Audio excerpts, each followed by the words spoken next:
What's up ulit dito sa ating panibagong video ulit guys, dito sa part 2 ng ating video guys. So marami nga nagtatanong sa mga hindi pa nakakaalam nito guys, sa part 1 ng video natin guys.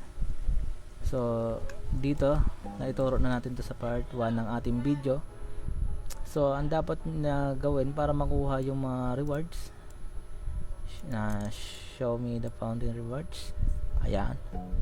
So kung gusto niyo makuha itong mga ganitong rewards guys, tapos kung meron naman mga peri guys na magbibigay ng mga mutation, katulad may peri doon, so kailangan natin puntahan yun. Ayun, mamaya na yan guys, kasi nagawa na natin yun sa part 1 pala. So kung gusto niyo makakuha ng mga katulad nito guys, papakita ko sa inyo itong katulad nito. Sana yan?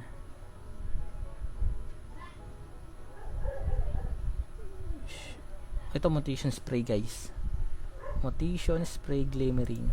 Ito papakita ko sa inyo.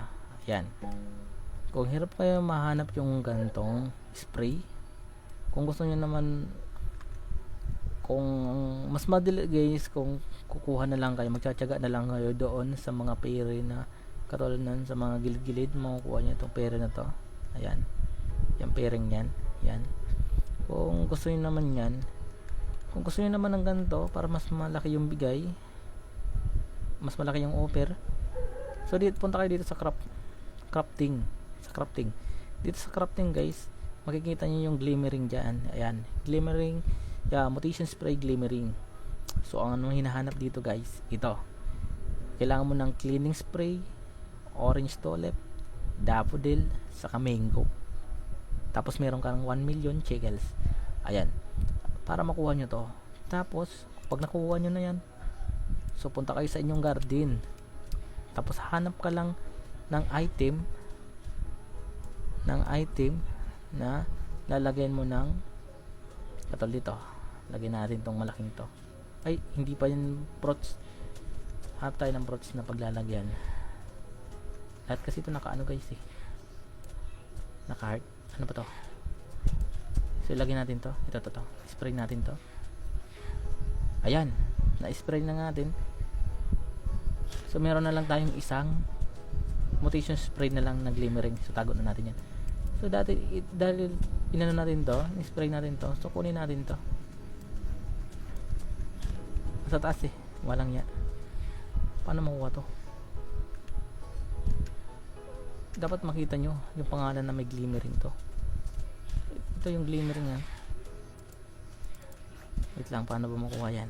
So kailangan natin kunin na lang natin yung harvest tool, kasi hindi to matutok yung, ayan, nakita na natin guys, kahit hindi na natin kailangan ng harvest tool.